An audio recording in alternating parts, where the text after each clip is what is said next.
Welcome back, everybody, to another edition of the Deep Cover Podcast. I'm your host, Omar Zaran, and we are in the thick of the NBA playoffs. The first round is well underway, and we just had the first series go final in this playoff series when the Oklahoma City Thunder, the top seed in the Western Conference, finished a sweep against the Memphis Grizzlies. And I find the Grizzlies to be such a fascinating team from the perspective of the players they have, where they were just a couple of years ago, where they are now as a team that has fired their coach and is going to be looking to get somebody new, and just kind of what the future of that team looks like. So I kind of want to talk about the Grizzlies today. And to join me to do that is my good friend, Francis Carlota from Bluff City Media and Tigers Live. Francis, thank you so much for joining me today. Of course, Omar. It's been way too long since we've done a pod. Since we've talked. I haven't talked to you that much in a while. Yeah. But you're one of my favorite people out there, and I appreciate you a lot, especially for having me join your podcast. I'm excited to get into it. Yeah, Francis I think you were on for like my fourth or fifth episode of this pod, right? Like shortly after I launched it, which I think the first guests you get on a new pod indicate who you really care about in the space and who you have relationships with. Because, you're like, all right, I'm getting this thing off the ground. I got to get people I know who I know I could rely on to talk about certain subjects. But so I'm glad to have you back on, and we'll definitely need to make sure this is a more regular occurrence than once a year. But let's start with this series, man. The 8th seed in the West, I felt like you were going towards the gallows, really. Like OKC has just been so good this year. The defense is top notch. They're deep. They have an MVP candidate at the helm with Gilgeous-Alexander, and with the 8th seed playing game between the Grizz and the Mavericks, I was just like, whoever wins this game is walking at best into a 5-game loss. And it ended up being a sweep for the Grizzlies. You ended up with a couple of weird statistical anomalies. They had the big blown lead in game 3 with a 29-point lead that evaporated. And then it was a super weird stat that only I would care about. But in yesterday's game 4 loss, they were 28 of 28 from the line up until the last couple seconds. And that was tied for the most consecutive made free throws in a playoff game without a miss in NBA history. It was tied with the 88 Suns, who ironically also lost that game to the Golden State Warriors back then. Then, of course, Spain goes to the line. He makes the first. So they have broken the record. But then, of course, he's going to miss the last shot on purpose to try and get offensive rebound and to tie the game to go to OT. And so they had history for half a second, and history was gone. And then they had another bit of history with the blown lead. So I guess, where are you at after this series as a Grizzlies fan, as somebody who's tapped into Grizz Nation and all that? Like, where is the state of this team in the aftermath of this series? Before I get into that, I want to make a comment about the free throw shooting, because free throws and Memphis basketball, whether it's the Memphis Tigers, the college team, or the Memphis Grizzlies for that matter, we don't have a good history or a good relationship with free throws. So it's pretty ironic that the Grizzlies, they set that record, and then they had to. Like, the only way they could even tie this game or be in the game at the end was to miss that free throw and to end that streak of consecutive makes. That's just ironic as hell. That's pretty incredible.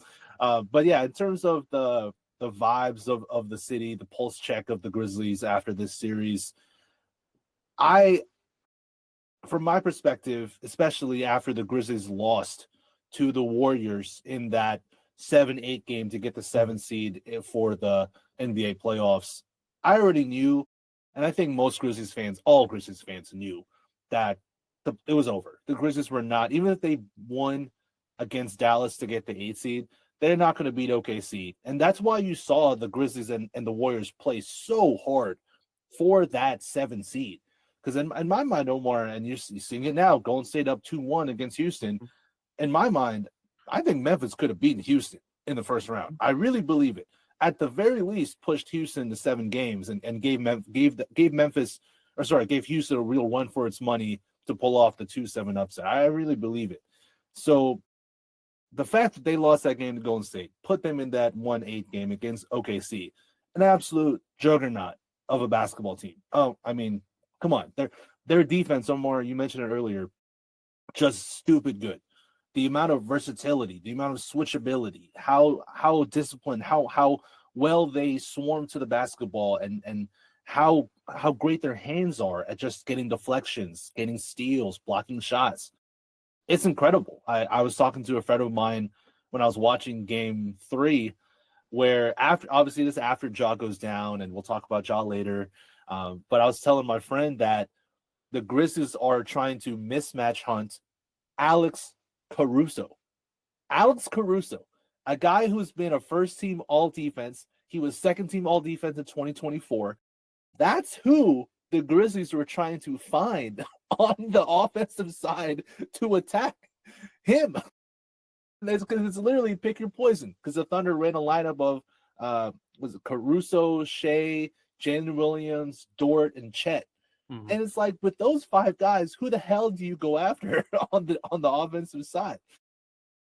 OKC is so good. I even if Ja didn't get hurt in game 3 and Memphis still blew out the Thunder in game 3, yes, that would have been amazing, would have given life to the team. Maybe they would win game 4 as well.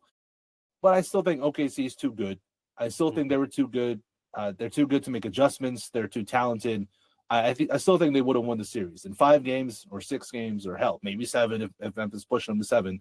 But I still think OKC would have won. So I'm not too down at the fact that Memphis just got swept, especially considering Ja got hurt. And yeah, Memphis, Scottie Pippen Jr., and they played great in game 4. They played really well, especially Scottie Pippen Jr. But let's be real, man. They were never going to beat OKC, and that just is what it is. Right. Yeah, the Caruso thing in game 3 was crazy to me, because every time, like, on defense, he was just on the ball, tipping passes, just creating turnovers. And the crazy thing is, like, he's so far down there. Like, when you start listing off, who are the best guys on OKC, you get like 4 or 5 down before you get to Caruso. Yeah. And he's such an important player and piece for them. It's just, they are just so deep. And like you said, it felt like kind of a little bit of a foregone conclusion. It's just a matter of not if you would lose a series, but in how many games. And, the interesting with Memphis is, like, they've had, you talk about the Ja injury thing, which we'll get to Ja a little bit. They've had so many just injuries to deal with over the last few years. Yeah. And as a result, it's been a test of their scouting and depth. And you could argue they have the most, or probably close to the most, NBA ready bodies top to down on their roster. And you see that with Scottie Pippen Jr. You've seen that just through different role players that have had to step up.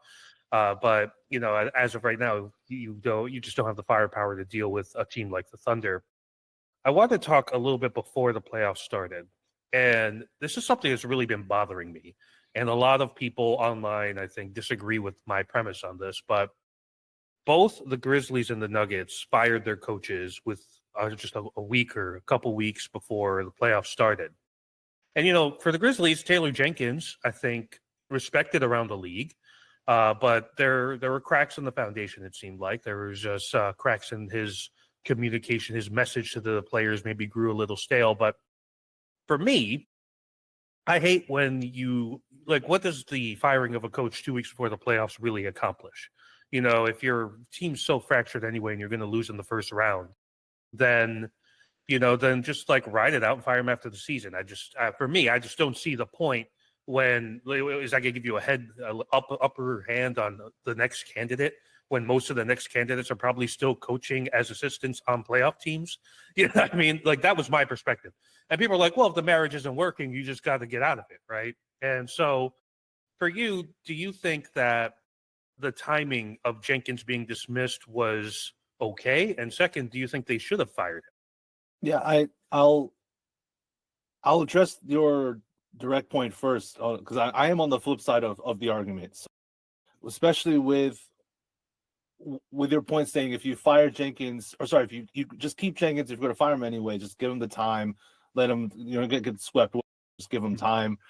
I think the front office for the Grizzlies internally, obviously I don't know this, I'm not in the front office, But from my perspective, I think they must have wanted to see what they would get from Thomas Lisalo, the assistant coach who they brought up for the interim position, because now I think they've given him a chance to kind of take the reins of the team. It's basically an audition for the full-time coaching job that he got basically for free. Just gave it to him because he was already on the staff and he's already known by the front office. He's an assistant coach, so obviously they know him and what he can do. So it seems to me they gave him a free audition. We'll see who they hire, if they retain him, we'll see what they do, and we'll talk coaching search later. But that's in my mind why, or a part of why they decided to let Jenkins go. Clearly, it just wasn't working. I have three big reasons why I was totally fine when Taylor Jenkins got fired. When I saw the notification, no shock, like no sadness came upon me, nothing. Three reasons. First of all, he did not manage the roster well at all. He misused Ja Morant. He misused Zach Edey. He tried to run this 5-out constant motion offense that would work much better in a non-NBA setting. It would work. I think they got offense from a Division III basketball team. And I'm like, all right, cool. Like, no wonder the Division III team can average like 1,000 points a game because it's D3 basketball. But the NBA, when you have genuine superstars who need the ball in their hands for the majority of the time and give them the keys to a team like a Ja Morant, it just was clear that this was not the right fit for this collection of guys. And also, you draft Zach Edey with the 9th overall pick, and then you literally were having him play as an off-ball cutter or someone who's going to stand in the corner to shoot a corner three. First of all, Zach Edey's 7'4", ginormous human being. You want him to play as a cutter? No, like he's not a slashing wing. No, like it was a weird thing. There was clearly a disconnect between Taylor Jenkins and the front office, clearly. And I think that's why he got let go. So that's one reason I was fine with it. Second one, it was also clear he lost the locker room. Just looking at the body language of the players, you could tell that they were not, like you said earlier, the words that Taylor Jenkins was saying to the roster. It was clear they weren't resonating. It was clear they weren't really caring about what the coach had to say. Especially, it was clear to me that he lost Ja Morant. Ja Morant is the superstar, is the best player on the team. It was clear he lost him. After the Grizzlies played the Cavaliers, Ja had, I think, his best game of the year. He had 44 points against the Cavs. And then out of nowhere, he appears on the injury report for the next game with a shoulder issue. And yeah, he's had shoulder issues in the past. He obviously had the surgery. And so like, okay, maybe he's sore or something. But he also showed no signs of being hurt against Cleveland. He had his best game of the year. And so it was very odd to see him on the injury report. And then he kept staying on the injury report for the next 2, 3, 4 games. And then he stayed on the injury report again, and the reason was a hamstring issue. And I was like, a hamstring issue? What in the world? How did he hurt his hamstring? In practice? What was he doing so hard in practice that he hurts his hamstring? People were so confused. And then, Omar, Taylor Jenkins gets fired. And after Taylor Jenkins gets fired, the Grizzlies play the Lakers at home. And guess who appears off of the injury report? It's Ja Morant. Now, I'm not going to go on the record and say that Ja Morant is why Taylor Jenkins got fired. But hey, coincidence? Let's be honest here, Francis. 9 times out of 10, when the coach is fired, there's probably some friction with the star player. That's just, it's the NBA. This isn't the NFL, like where you tell a star quarterback to shut up and deal with it.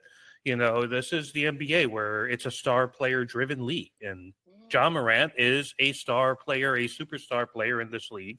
Obviously the injuries and stuff have derailed his ascension a bit, but he is still, a bona fide star in this league. I think from an American superstar perspective, because of the injuries, he's probably been overpassed by Anthony Edwards now in terms of like emerging young American stars, but he's up there.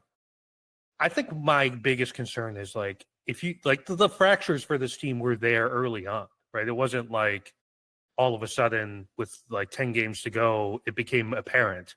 And I've to your point about giving the interim head coach a tryout, I just feel like he was kind of set up to fail, right? Because like, how can you really implement something in that short of a window? Same thing in Denver when they fired Malone, which is even worse in Denver because they have an MVP, on the roster, and Malone's won a championship. Like, exactly. It's way worse than what Jake, in my mind, because Malone's actually won a title. But anyway, there's enough in the Jenkins stuff to say like unhappy job, offense not working. They didn't switch ever. They could not beat above 500 teams. Their record against above 500 teams was putrid this year. So I come to the point where I understand the firing. I just don't enjoy the timing. If you would say like after the All-Star break, maybe, then that way you get a nice little runway of games for this interim coach, and maybe you're in the position to have some chemistry built up so that you can win in the playoffs. But we'll leave it at that. I want to switch over to Ja. It's been an interesting couple of years for Ja Morant, and you go back to the 2019 draft. It's kind of an interesting thing to think about. Of the top 4 picks, so you had Zion, Ja, R.J. Barrett, and Darius Garland. Yeah, you could argue the person who's had the best career of all 4 right now is Darius Garland. Zion with his weight issues and his injuries and missing time. Ja with suspensions and missing time with injuries. RJ's turned into an okay pro now in Toronto. I think of the 4, he's accumulated the most total points just on the number of games he's played. Just availability. Yeah. It's like he plays 70 plus games a year and he drops almost 20 every game. That's just going to happen. But Ja, it's like he had the most excitement potential, him and Zion, 1A, 1B with that. And there's been injuries. There has been concerns about the development of his three-point shot as a consistent part of his offensive arsenal. So it's like the Derrick Rose question, the Russell Westbrook question. What happens with the athleticism starts to fade, and then there's the off the court stuff, and there's the gun stuff. There's the celebration stuff, which a lot of people have opinions about. So I guess like looking at the total package, is Ja still, do you think, the long-term answer in Memphis? Or if a team just called them up and say, hey, we're interested, should the Grizzlies listen? I still think he's the long-term guy for the Memphis Grizzlies, mostly because it's clear how much he's embraced the city of Memphis, how much he wants to play in the city of Memphis. And also just still how high his ceiling still really is. I think the injury stuff is obviously a concern. I think a big thing for Ja too, he's got to fill out a little bit more. I feel like I haven't heard that much from people. He's still a really wiry guy, and I understand the bigger you get, the maybe less athletic you become. I don't know. I'm not some physical guy. I'm not a physical therapist or nothing. But I would like to see him also get stronger. It was the same thing with Michael Jordan with the early in his career where he just got bullied so much, especially by the bad boy Pistons. Then he's like, I'm gonna get my ass in the gym. I'm gonna get bigger. I'm gonna get stronger and still keep my insane athleticism. And so I would like to see that from Ja moving forward. In terms of his three-point shot, I don't know if that'll ever be reliable. I'm just hoping that it gets to a point where he's at like 32%, 33. Right now, he shot 30.9% from 3 this season. If he can get to 32, 33, just that, maybe right below league average, I'll take it. But I still believe, especially for the type of player he is, how much he loves to play in the city of Memphis, that's hard to find in small markets. I mean, look, I climb in the Grizzlies GM. Publicly, we know this. He has tried to make these big trades for Jimmy Butler or Kevin Durant. He's tried these trades, but these players don't want to play in the city. They don't want to play for Memphis for whatever godforsaken reason. And so I'm still of the belief that if you have a superstar who embraces the city of Memphis and embraces playing for the Grizzlies, you hold on to him. I really believe that, because those are hard to find. Those are tough to find. And also the front office has been very clear that they don't want to trade Ja Morant. That's not in their plans. They already signed him to an extension. He's on contract for 4 more years. He's not going to go anywhere. Is the trade market even that high for Ja. I've heard just reports in the NBA media that it's not even that high. So if you trade him, are you guaranteed to get a positive return? From what I've seen, no, you're not guaranteed that. And so I think you still got to build around Ja. And if you, I can get into the off the court stuff, but that's a totally different discussion. But just purely basketball, I still think he's the guy you want to build around. He still can be the best player on the basketball floor against any team in the NBA. He's still that good. He just has to be healthy. Like, that's my biggest concern for Ja. Gun stuff, suspensions, antics. No, those don't concern me one bit. They don't concern me. Might concern other people. That's fine. They don't bother me. But I care about his health. I want him to get stronger. I want him to find a way to get healthy. If he needs surgery on a shoulder, okay, whatever it is. We don't even know what's up with his hip. Like, it hasn't been officially released what happened. But I care about his health and getting stronger. So from my perspective, he's still the guy. He's still the superstar from Memphis. Omar, if he gets traded by the Memphis Grizzlies, it would be the saddest day in the history of Memphis sports. It really would be. Because, again, you have a guy who loves playing for the city of Memphis, and those people don't just grow on trees, man. They don't. We're not the Knicks. We're not the Lakers. We're not some massive market. We're not some free agent destination. So when you have a superstar playing for you, you hold on to him and figure out a way to make it work. That's how I feel. The wiry point is a good one, I think, because really you look through recent NBA history, the only one who really stayed wiry and was still effective was Kevin Durant. Yeah. Because he's never, his physique hasn't changed much since it came out of Texas. Like you think, like Steph Curry, think about he's bulked up over the years, and that's helped him defensively a ton, right? Yes. You mentioned Jordan. Giannis is another example. Obviously, different position, but it's just like that is a situation where a lot of times, you come in a little bit slight, and you're 19 when you come into the league. You're going to grow into your man body.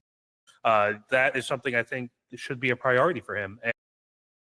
Russell Westbrook is ripped. Russ he's a unit, and even Derrick Rose, he became huge. He became a really strong guy. So, go ahead. I'm sorry.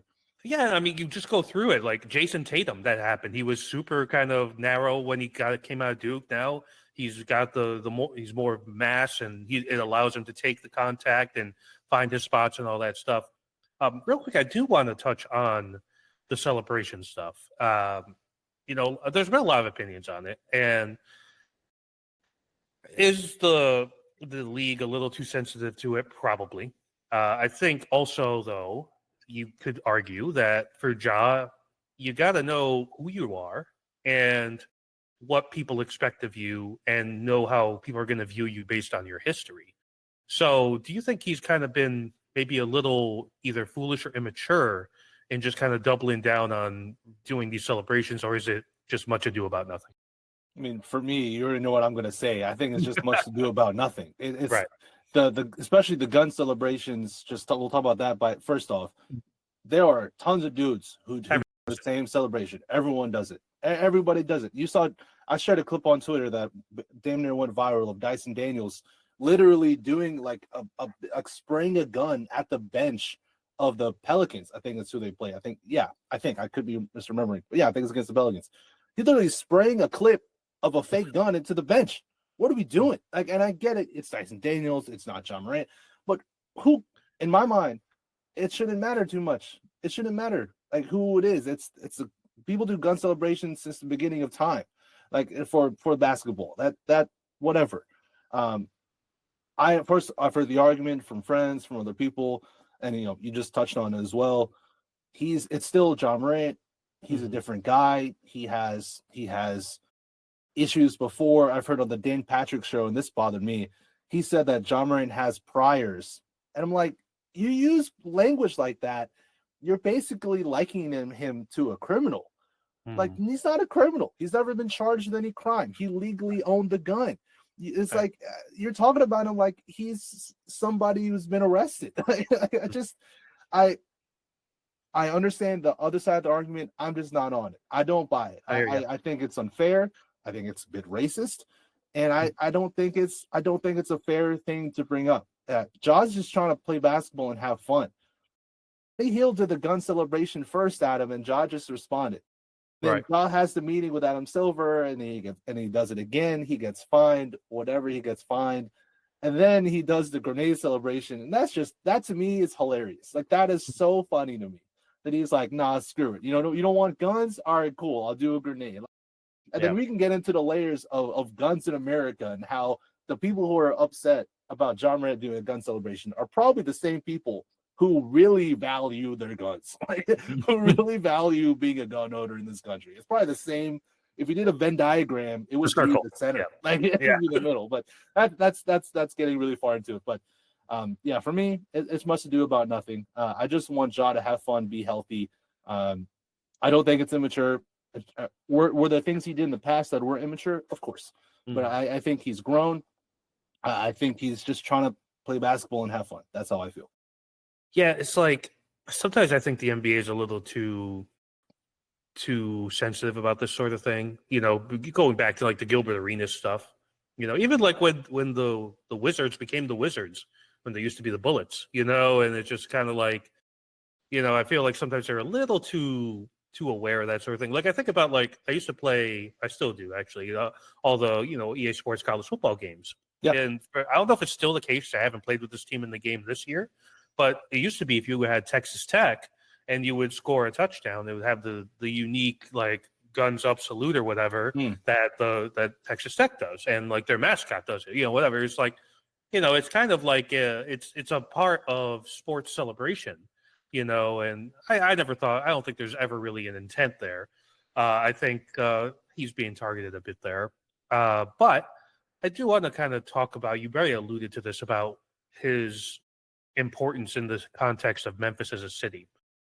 And this is something I kind of want your opinion on, just as somebody who's intimately more familiar with Memphis than I am. I've only been to Memphis once, and it was for a work trip. Yeah. And it was kind of weird because we were in there, it was in the wintertime, and like we're like in downtown Memphis, and the city was kind of bare. There wasn't a lot going on. We were on Beale Street, and there was like a lot of panhandling going on, and that rubbed a lot of my colleagues the wrong way when we went there. And I said, as somebody who lived in Detroit for a long time, it reminded me of downtown Detroit in 2005, and that was before all the infrastructure came up, and it gave me a vibe of a city that's kind of on its way back up. And I think that there's a kind of underdog grittiness to Memphis, and like as somebody who's kind of really absorbed the Memphis rap scene over the past decade, with more and more rappers coming out of that city into the mainstream, I find that somebody like Ja, who is rough around the edges, wears his heart on his sleeve, isn't necessarily the cookie cutter version of a superstar. He doesn't say all the right things in the media. He's not Jason Tatum. He's very much his own person, in a way, almost like Isaiah Thomas was for the city of Detroit back in the 80s. Yeah. And I just wonder if, like, do you think that is something that maybe not enough people really recognize, that there is something about a city identifier with a superstar, and it's almost like a hand in glove fit with Memphis, much in the way the grit and grind era was with Zach Randolph and Mike Conley. Yeah, absolutely. I touched on it before. Being a small market basketball team in the NBA, not being a destination for megastars and free agency. Hell, even players who we're interested in trading for them, they publicly state, I don't want to go there. Like that's a lot. Like that's a strong words. Like even just for a trade. Like again, Jimmy Butler was like, I don't want to go to Memphis. It could be they're not going to pay him, whatever. But what do you think the reason is for, like, on the city level, if you had to guess?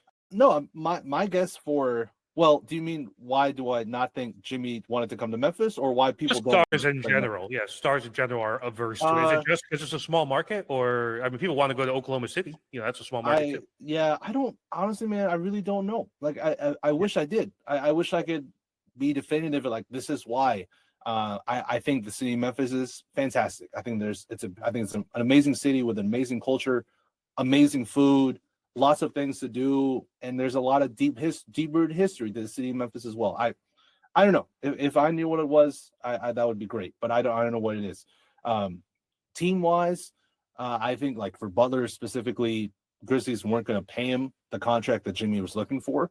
That's all I could think of why he was like, no, I don't want to play there. But anywho, no, back to Ja. Yeah, I think it's very important to have a superstar that still fits the mold of the city. I'm not going to sit here and state that if somehow the Grizzlies were to draft Cooper Flag, if that somehow happened, that would I be sad about it? No, I would not be sad at all. But also, it just wouldn't fit. Like it would be kind of weird. Like if all of a sudden Cooper Flag became the poster boy for the Memphis Grizzlies, it would just be odd. Like it would just be odd. And so, and I don't think there's anything wrong with that. Like you mentioned, the grit and grind era, those players embrace the city of Memphis. They embody the city of Memphis, being gritty, tough, hard-nosed, underlooked, underappreciated guys who then came to Memphis and flourished. And I think that stuff really matters. It matters for a city, especially if it's not a big market, to be able to identify with its superstar players. And like I said before, when you have a superstar, first of all, those are hard to come across. And if you have them, that's fantastic. And then if the superstar that you do have also embraces and loves the city that he plays in, even better. You hold on to those guys as long as you can, and you figure out a way to make it work. Until that player asks for a trade. If that happens, then okay, whatever. Yeah. But I don't think Ja will ask for a trade. I still believe in his front office's ability to build around him and make the right moves. We'll talk about the future of the franchise in a bit. But no, I think it is very important to have a superstar who embraces the city and kind of embodies it as well. When you look around the landscape of the league, let's just assume, people backing out or denying a trade to Memphis is off the table in a hypothetical scenario. Are there any stars right now around that you think would be, man, be a really good fit for culturally for Memphis? Man, that's a good question. Yeah, that's a good question. I don't know. Like I know there are people in Memphis who love the idea of trading for Zion just because of Zion and Ja have a great relationship. They've known each other for a very long time playing in South Carolina. And they clearly they're friends. You can see it off the court too. So that would be interesting. Obviously, it's the whole stuff with Zion too out the court. If he can be healthy, stay in shape, I don't know about that fit. And Memphis loves guys who will play hard every night and play hard for the team. I've seen people float around training for Giannis, who seems clearly unhappy in Milwaukee. Giannis has also, every time he's played in Memphis, but a lot of the times he's played in Memphis, he's talked about how much he likes the city and he likes the food a lot too. So that could work. But I don't know. It's kind of tough to try and pinpoint. I really loved Marcus Smart in Memphis. I really wish it panned out for him because I thought he embodied the toughness, the grit and grind era toughness of that time, and I thought he could have been that guy for the Grizzlies to bring that edginess, that toughness that Memphis needs. But it just didn't work out, and it is what it is. But in terms of a superstar, I don't know. I think I'll have to think about that one. I think that's a good question, though. I think Zion's a good one because he has kind of been cast aside in a way in a lot of these discussions. And from that perspective, that kind of is that redemptive story that the Grizzlies have utilized in the past. Another guy that I don't think it would ever happen because I don't think this team is trading him, but Jaylen Brown comes to mind a little bit. He's kind of, he's very socially conscious, and you think about Memphis's context within the civil rights era. I think that would be a community fit, very, very good community fit. Yeah. And, I think sometimes it's a little overlooked in Boston, because I think you look at Tatum as a thing, but you really look at Boston as like this massive assemblance of this great system of talent. So he got his big contract, so it's not like he's hurting for money, but you do kind of wonder sometimes, like, if they win another title, does he maybe kind of want to prove he could do it himself, kind of like Kyrie did after Cleveland, right? And so those are two that if it were to happen, those are two that I would probably have circled. Let's talk about Jaren Jackson Jr. And he has emerged this year, especially, Ja missed a lot of games, like we already talked about earlier. with the whole Jenkins thing. And he's really emerged as an upper echelon player, great defender, as we already knew, former defensive player of the year. But the offensive game has come around. The handle is a little frightening still, but but the overall offensive package has really, really increased. I think he's on kind of like a Bam Adebayo trajectory right now in that aspect, right? Where Bam, who came in as a defense-only guy, evolved into, a legitimate scorer for the Heat.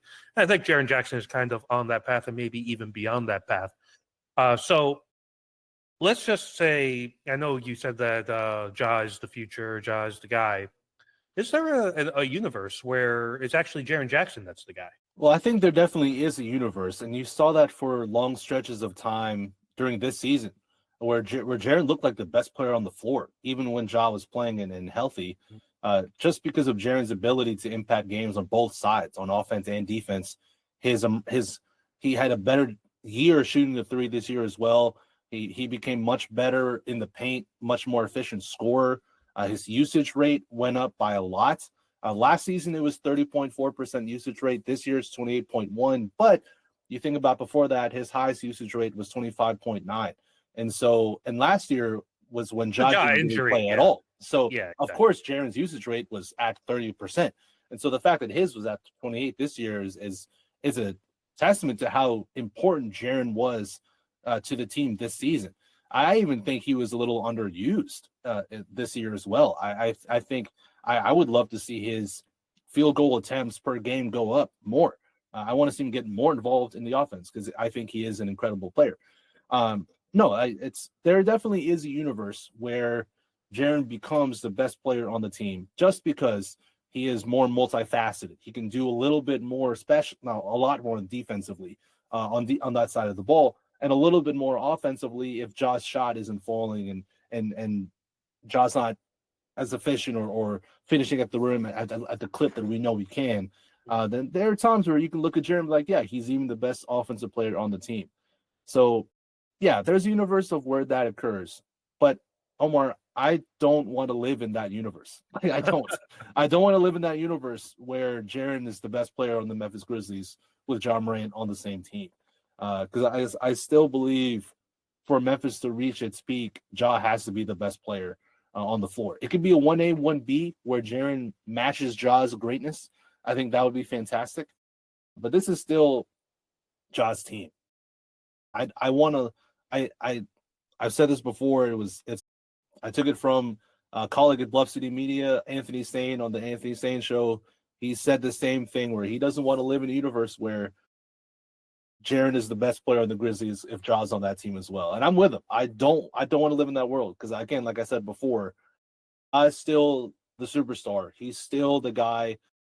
He still embraces. Jaren does too. I'm not saying Jaren doesn't embrace Memphis. Ja just seems to embody the city even more. His global reach too of Ja is much higher than Jaren's. Ja is still like a top 6 jersey sale guy. It's pretty crazy. His sneakers are incredibly successful. His shoe game is strong, and his brand is very strong. And so I don't think I'd want to live in a world where Ja's star gets dwarfed by somebody else's. I want Ja to be the guy forever.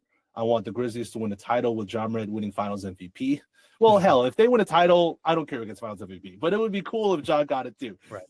But I want to live in a world where Ja's the best player on the Grizzlies and he leads them to the promised land. It's not an episode of my podcast if I don't somehow bring up the Knicks, but it reminds me a little bit of the Knicks with Karl-Anthony Towns, right? Where Brunson is the defined guy, and you have this guy who can play at an MVP level when needed. And I think that's probably the ideal situation. You have your face of the franchise. You want your face of the franchise to be the guy who has the ball when the game's on the line. But you also have this other guy, this complementary big to the point guard that can take over games as well. I mean, you look at the thing that really fascinates me about Jaren is that the defense has always been there. We know that, right? This year he averaged a block and a half, which is down from his a couple years ago, but still very respectable. And his offensive game hasn't been enhanced. 37% from 3 on 5.3 attempts here this year, which is really good for a stretch big. And there was in 2020 he was at a crazier percentage of 39% on 6.5 attempts. It'd be nice to get back to that. I think if you go up the attempts a little bit and keep around that 36-37%, that becomes a really good threat. So we'll see how that develops. I think he's a super exciting young player. Maybe more of a league pass special guy than a face of a franchise, right? Like, there's just guys you like watching on League Pass. I think he's one of them. So let's talk about the holistic future of this roster, though. So you have Ja, you have Triple J, you got Desmond Bane, who has blossomed into a nice player. Santi Aldama has had a nice growth as well. So a lot of interesting players here. But you're also looking at a team that was 8th seed in the West, just got swept, looking for a new coach. Are we looking at a retool, or are we looking at a rebuild? Like, what does the future look here when you're thinking about the Grizzlies in the next few years? I definitely think it's more of a retool than a rebuild. Rebuild means that I think you're trading Ja for whatever reason, and then you're trading Jaren or trading Desmond Bane. Really, a rebuild looks really a rebuild trading Ja Morant. Like that's full rebuild. Like you're giving up on this core, you're giving up on Ja. That's what you would be signaling to the NBA and to basketball fans is the Grizzlies have given up on Ja Morant. That's what that would look like if they go into a full rebuild. So right now, especially after losing to the Thunder, I think you're looking at just a retool, trying to figure out, again, ways to win on the margins since they don't have a ton of cap space. They have their mid-level exception. I really hope they bring in a vet with that mid-level exception that can impact the game, especially defensively. They need more of that on this roster. Jalen Walls was a really good rookie. Tough injury, awful injury would happen to him at an awful time too. He was going to play a big factor in these playoffs, and he played every game this year until that injury. Like he was an incredible rookie, 2nd round pick too, Omar. Like he was awesome for the Grizzlies. So he's someone that important for the future of this team. They still have Gigi Jackson, who I know didn't have the year that people were expecting after his first rookie season where he looked awesome. Injuries definitely hurt for Gigi this year, but I still believe in him, especially on the offensive side. Scottie Pippen Jr. looked great. He's still going to be on the roster. The big question marks is going to be what they do with Luke Kennard, who's a free agent. What they're going to do with Brandon Clark, who, gosh, it's just a shame with Brandon Clark and his injuries, man. It's just a shame because he was such a good player for the early part of his career. He was like an NBA statistician's dream. Like NBA staters loved Brandon Clark. We all love Brandon Clark, but it's just these injuries are killing him. It's very tough. They're definitely. You mentioned Santi Aldama as well. I think we're just going to look at more of a retool than a rebuild. I think Memphis will look. I'm not saying they'll actually pursue, but they will look to see what it'll look like if they traded Desmond Bane, what they could get in return for him. Because Bane is one of the best 3-point shooters in the NBA. His value has to be high just because of how great he is as a 3-point shooter. Playmaking has improved as well. He can put the ball on the floor to get to the rim, and he's an above average defender also. Yep. So his value's got to be high, and I feel like Zach Kleiman is not doing his job if he doesn't at least look around to see what Bane's value is. If it's not the value that he's hoping it is, then keep Desmond Bane. I'm not saying trade Desmond Bane. I'm saying just figure out what his value is around the NBA and then go from there. But I think the big key, though, for this offseason for the Grizzlies is what happens with Jaren Jackson Jr., Omar. I think that's the big key. Will he get All-NBA? Then if he does, then he's up for the Supermax extension, and that's a lot of money that the Grizzlies would commit to him. $350 million, a lot of money. So, and if he doesn't make All-NBA, which, look, though he's had a really good year, he did kind of fall off at the end. On the edge. So maybe voters have the recency bias and they have him off ballot. Who knows? I've read a lot of these All-NBA ballots and a lot of people have him on. So I think he will make it. But when he does, what will they do with Jaren? And I think that'll signal.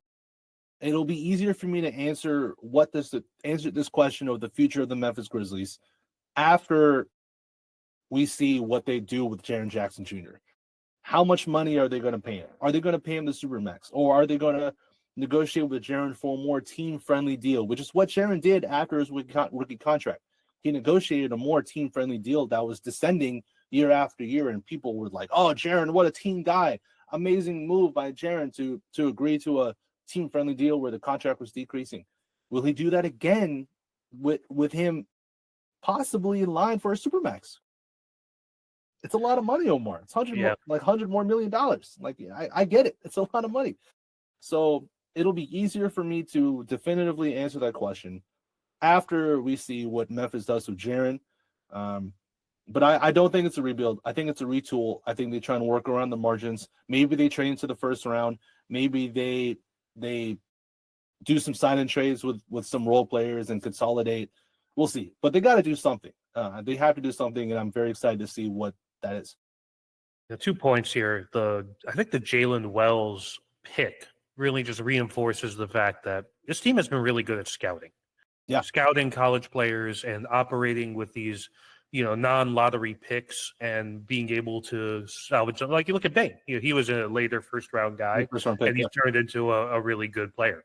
And Aldama was a second-round guy. And Aldama's, way outperformed his draft value. Yeah, of course. Now you do have Ja, you do have Triple J, which are were high picks, but these other guys that they've been able to assemble a roster with, very accomplished or just competent NBA bodies. With a lot of times some of them have been undrafted, some are second round picks, some are late first. So they've been, I think, a little undervalued for their scouting ability. We talk about the Thunder with that all the time. You look at guys like Isaiah Joe and Aaron Wiggins and, these type of guys, Lou Dort, of course, and it's just, I think that Memphis gets a little bit overlooked in that regard. In regards to Bane, I've been in a lot of conversations with Pistons friends of mine during this series with the Knicks. And, they're kind of thinking about the future themselves. Like, hey, man, we got this ascending superstar. We got to make a move for somebody. I think they're a team that could be in the Desmond Bane sweepstakes because he's the type of guy, like he's not afraid to, rough it up with some people. He's a good shooter, a good defender, physical. He's a guy that I think would fit in with that Pistons culture really well. So if Memphis makes him available, I wouldn't be surprised to see Trajan Langdon and the Pistons kind of make a run there. I want to talk about the coaching search here. So what direction? It's always hard to say to pick a name because you don't know who's going to emerge in the process. But What direction do you think they should go? Is it a more veteran coach, like a Mike Malone, for instance, who is just we talked about earlier? Or do you go after like a assistant like Sam Cassell with the Celtics, who's been, in a bunch of different front offices and, is ready for his moment to get the head job? Or do you go super young guy from college? Like, how do you see the direction of what they should do in terms of looking for a head coach? Yeah, I think it should be someone with more experience. I would love a former player as well. And I would also love a former point guard. And I think that describes one person that you just mentioned. I've been very vocal on the Twitter sphere about how much I want Sam Cassell to be the head coach of the Memphis Grizzlies. I really, really badly want him to be the guy. Obviously, like I said, former player. I think he's won a championship too. Houston, as a player. Yes, Houston, of course. Former point guard and one of the best assistant coaches out there. The NBA does their annual GM survey. I think it's what it is. And Cassell has been rated as the top assistant for the past 2 years, if I remember correctly, or at least one of them. I know he was for 1 year, but I think for the past 2 years, been rated the top assistant. So that is no question, without a doubt, my number one choice. I want a former player, somebody who's tough, gritty, who embodied that type of grit and grind persona as a player. And I think he would embrace the city of Memphis as well. That's always important too in a head coach who's coaching in Memphis, whether it's for the Tigers or for the Grizzlies. You got to also embrace the city as the head coach. Taylor Jenkins did a great job of that. I'm not saying he didn't. So he did a great job of embracing Memphis. But I think Sam Cassell would definitely do that, and he's my top pick. Malone, I would not hate Mike Malone just because he has championship pedigree. And I also think his persona and personality, how much he goes to bat for his players, I think that would also bode well in Memphis. It's just a similar issue that Mike had with Denver with, did he lose the locker room? Or did he manage his team well? I don't know. Well, I wouldn't hate Mike Malone at all. I think I would be totally fine with that. But I would stray away from a young college coach, if for whatever reason Memphis tried to get Todd Golden from Florida. I would not want to do that at all. I would want someone with more experience to really run this roster properly. A name that won't happen, but also would make me really happy would be Kelvin Sampson from Houston. That would be awesome. If we don't get Sam Cassell, and if somehow you see that notification from Shams and you see Kelvin Sampson has become the head coach of the Memphis Grizzlies, I would be through the roof because he's just an incredible coach, just an incredible basketball coach. So I would love that, somebody again with experience who can run this team. So that's what I'm looking for in a coach. I would stray away from the young, inexperienced coach. That's not really what I would hope for. But I do trust that whoever the Grizzlies get, whoever Zach Kleiman in the front office decides, I trust that they're gonna get the right guy for the job. Yeah, I think the point guard point is a good one with Cassell, because that also becomes a one-to-one relationship with Ja aspect. Yeah. Yep. And that's always, I think, beneficial when you're talking about former players coming in, being able to relate to the star player. Such a huge thing. Sampson would be interesting. I hadn't thought about him because he kind of seems like a college guy through and through. Yeah, sure. But his defense, I think, is something that could translate well in the market, and also with the roster that they have. They got a lot of younger athletic guys, and I think with the way he likes to play defense, a lot of on-ball pressure, I think that would translate pretty well, assuming he could get the buy-in of everybody. I kind of want to close this episode just a general thing about the playoffs right now. Obviously, now you no longer have a rooting interest. Are there any team series that you're kind of interested in that are kind of piquing your attention right now? Yeah, for sure. Definitely your Knicks Pistons series. I think that one's just awesome. Just so much fun. The little rivalry between y'all going on right now too is really exciting. Yeah. I think the big market, small market of the New York Knicks and then Detroit Pistons. It's just, I'm loving the dynamic. Let me push back on the small market thing real quick. Go ahead. I don't think Detroit's a small market. Like, it's still the top 10 media market in the U.S., right? Yeah, that's true. It's not Oklahoma City. It's not. Yeah, you're right. But I'm in the weeds on this one because, as you know, I used to live in Detroit for almost 20 years, so I know a lot of people there, and I'm a Knicks fan. So I when the matchup happened, I was like, oh, I'm not going to know peace for 2 weeks, and that's exactly what's happened. People are like, Pistons fans are really fired up. It's the first time their team has been in the playoffs in like 7 years, and first time they've won a playoff game in much longer, and they're very excited about their team. And it's devolved into this Jalen Brunson flopping conversation, and to the point where people are saying that he's worse than Prime Harden, which I disagree with. I will always acknowledge. I'll acknowledge that. Yeah, he definitely does bait fouls sometimes. It was really bad in Game 2. We're recording this right before Game 4, but I think he cleaned it up a bit in Game 3, so we'll see how he closes out the series. But yeah, it has been a fun series. I think Golden State, Houston has been a very fun series. Houston's been tons of fun. I mean, hell, like Denver Clippers, that game last night, incredible. Yeah. That series is awesome. I mean, look, that series, obviously, we're now tied to a piece, but I've been really impressed from what I've seen from Kawhi Leonard, man. I think we all just kind of wrote him off as just this guy who's never going to be healthy again, who's never going to look like Prime Kawhi or even be a remote version of Prime Kawhi. He's looking great, and Harden looks good too. Then that team, Ivica Zubac, who's just been a monster for the Clippers. They're playing really hard on defense, and they're getting enough offense to make noise.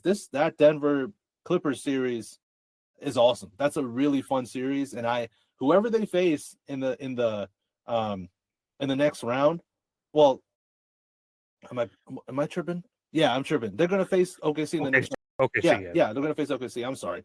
That I think they have a real shot at beating the Thunder in that round. Mm-hmm. I really do. I'm still gonna pick the Thunder to win, but I think it could go 7 games because it just goes how well the Clippers are playing, and Denver still has Jokic, who's the best player in the world, and so yeah, that I think there's some tons of good series. I mean, hell, even Orlando just beat Boston in their series too. I'm not going to pick Orlando to win. I was surprised, me too. man. That one felt like a sweep. Yeah. So hey, I think there's some really fun series out there. I think these playoffs are going to be awesome. There's some really fun matchups, and especially when we get to the second round. Right. I think we're going to see some really fun keep and I think we all kind of assumed it would be OKC and Cleveland or OKC and Boston. Right. But we'll see. Let's keep playing basketball, and let's see where we end up. The Boston injury thing is a little bit of a red flag for me for them right now. I still they're still my pick to get out of the East, but sure. Tatum had that fall, with it banged up his wrist. Brown's been dealing with some knee stuff. Drew Holiday missed their game yesterday or the day before. Missed game 3. And so that's something to clock. Yeah, I think they'd have enough to get by the Knicks or the Pistons in the next round. But once they get to the conference finals against presumably Cleveland, that becomes a little bit of a hairy situation because Cleveland, they've looked good. They've been handling Miami. Miami is not good right now, but you could very easily see a slipped game like Boston had against Orlando in game 3. But we haven't really gotten the crazy hero game or Bam game, and I think that's a credit to their preparation and Atkinson really dialed in as the coach there, who's probably going to win Coach of the Year, and Mitchell and Garland are operating at a high level. So do you have OKC Boston in your final, or what's been your pick? OKC Cleveland in Cleveland. My final. Okay. Yeah, I've been high on Cleveland. It's funny. I was high on Cleveland for the past maybe 4 years, and they've been a team that's just been constantly getting better over this 4-year time frame, and now they're reaching the peak that I thought they would be at. I really I've always loved the Mobley Jared Allen combo. Mm-hmm. I know people are like, oh, they're two bigs, but they're two bigs who are very versatile and insanely good defenders, and also very smart offensive players as well, especially in Mobley. And you have the guard talent that can score on every level. You can distribute, and then you have enough threes who can also defend at a high level as well. I've loved this roster for a while, and I've said this before that I think Cleveland is, or how to say this properly, Cleveland is who Memphis wishes they were, because Cleveland made that big trade to get a star to help their core players, and now they're reaping the benefits of that trade in being the Donovan Mitchell trade. Memphis has been trying to make a trade for a star for a while. I know their fans are like, oh, you don't trade for a star. They don't need to, but like they've tried to do it. It just hasn't panned out. Cleveland did it. They got their star, and it's been perfect. Mitchell's been a great fit on that team. And you have the Twin Tower bigs to defend the rim at such a high level. I really think Cleveland's the real deal. I think they're better than Boston. And I think we'll see probably Cleveland OKC, and that'll be a hell of a series. Those have been the two best teams in NBA the whole season. And I think that would be fantastic. Yeah, the big matchup there will be interesting because you have Hartenstein and Chet versus Allen and Mobley. Yeah. And Mobley on Chet specifically would be just a really interesting matchup just because of the way Chet stretches the defense. But Mobley's also long enough to guard on the perimeter, even though he's had some lapses here and there. But obviously, Defensive Player of the Year, Evan Mobley, that's no shade on him at all. He would have a challenge on his hands with Chet. And then, of course, the Shea element, how do you guard Shea? That becomes the thing, which is why I would argue why they got DeAndre Hunter at the deadline. For sure. To be able to deploy on a star leading guard for 20 minutes a night, right? So that should be interesting. It's been a great playoff rounds so far. Obviously, looking forward to more of it. Francis, thank you so much for joining me. Always a great conversation. If you could just let everybody know where they could follow you and all your stuff for Bluff City Media. Yeah. Hey, again, thank you so much for having me on. It's always great talking basketball with you. I just like talking sports with you, Omar. It's always fun. It's always a good time. We could probably do this podcast for like 2 hours. Like we could just keep talking. I agree. Like we could just keep talking about sports for 2 hours. Yeah, you're awesome. Thank you so much for having me on. Yeah, everyone listening, y'all can find me on Twitter. I'm still gonna keep calling it Twitter. I don't care what it is now.